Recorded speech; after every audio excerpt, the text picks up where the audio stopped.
Hello guys, welcome back to my YouTube channel. My name is Venus, and if you're new here, I am a psychologist and a behavioral therapist. So today we're going to be talking about the 4 steps that helped me stop overthinking. These are very practical, so you can apply them in your lives. Now, let's get right into it.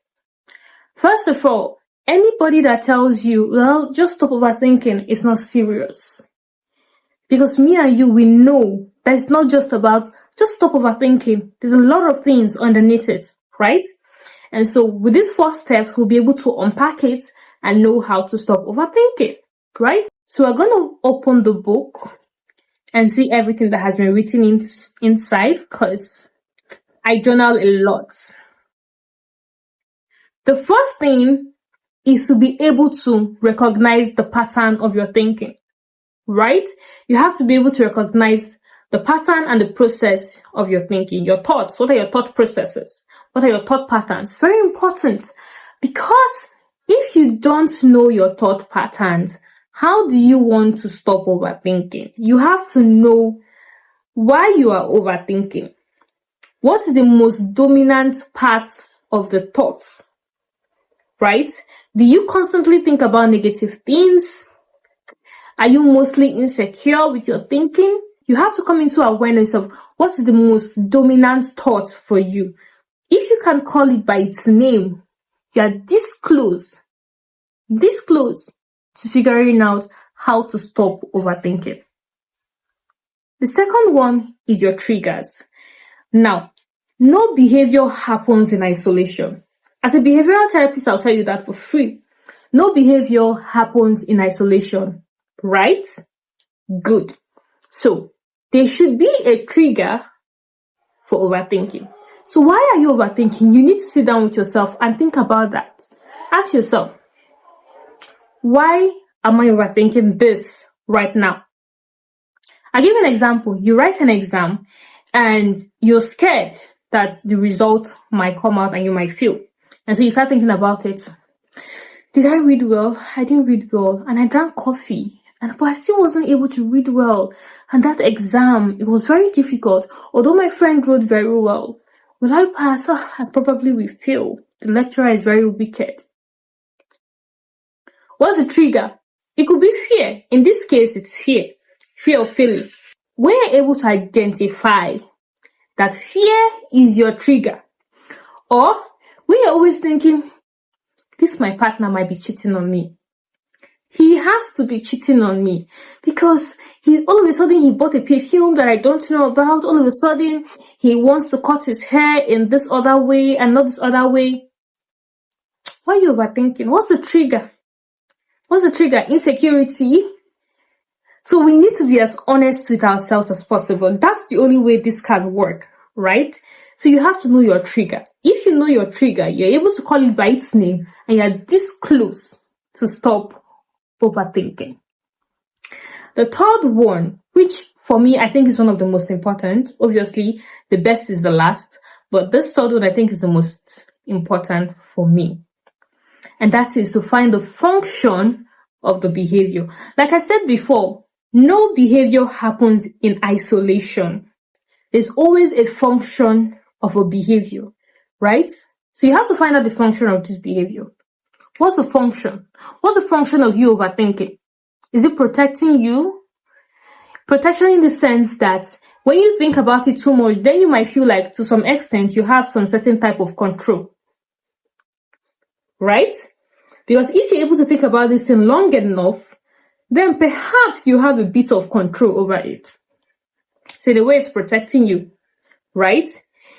Is this a way of making you not to do a certain task? Avoidance. Is that the function of you overthinking? For example, if you're overthinking going on stage to give a speech, you overthinking it leading you to not doing that speech is an avoidance, right? So it means that anytime you want to perform a task, you have to think it through and overthink it, and then you end up what? Not performing that task. It means that the function of that behavior, the function of you overthinking, you in particular, is what? Avoidance. So what is the function of you overthinking? Personally, me, I think why I used to overthink a lot was because of the future. I was always worried about the future. So it was fear for me. So my trigger is fear. For me, my trigger is fear. The function of my behavior, that's the overthinking, was protection. Because to a certain extent, I felt that if I thought about it long enough, I'd have, even if it's a teeny tiny bit of control over it, I think that would be good for me.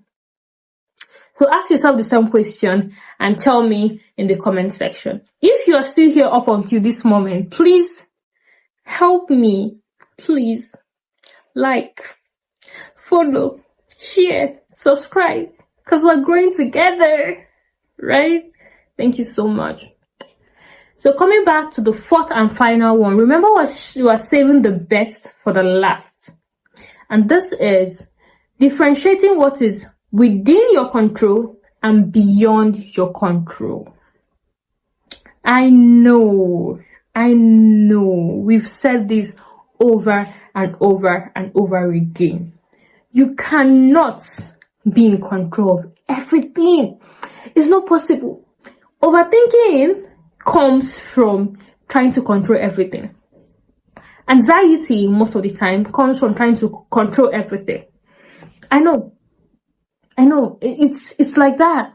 We can't control everything, and it took me years to be able to accept that. So don't worry, you'll be fine. So you have to be able to know, this thing that I'm stressing my brain over, this thing that I'm trying to think about, is it within my control? Is this something I have control over? If I write an exam and I submit my papers and I start thinking about, oh, will I pass or will I fail? Will I pass? Will I fail?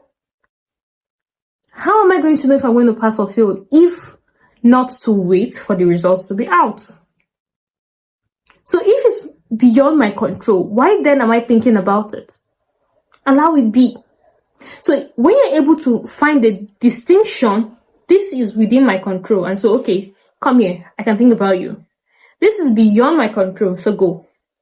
So most times when you think about this, you realize that most of the things you're overthinking are things that beyond your control, and you're just stressing your poor head, right? You're just stressing your poor head. One time I was having anxiety in the night. I was having my attack in the night, and I stayed alone in school. I had to lie down on the floor. It was bad. And I said, you know what, Venus, you're a psychologist, you have to help yourself. I mean, I went through therapy, but at the same time, I was able to find out that these 4 steps helped me. After that day, I said I was never going to go through that again. And these are the 4 steps that I used to come out of it. And so today I'm better. And I'm very sure that if you implement these 4 steps, it will work for you. And I want to know how far it went for you. So please keep me updated. So what is different now? I would say that right now I'm in awareness. So I know when I begin to overthink. I know when I need to stop. I know how to stop because I'm able to name it. I can call it by its name and it will answer me, So what will I tell my junior self right now? Probably these 4 steps I just told you. Yeah.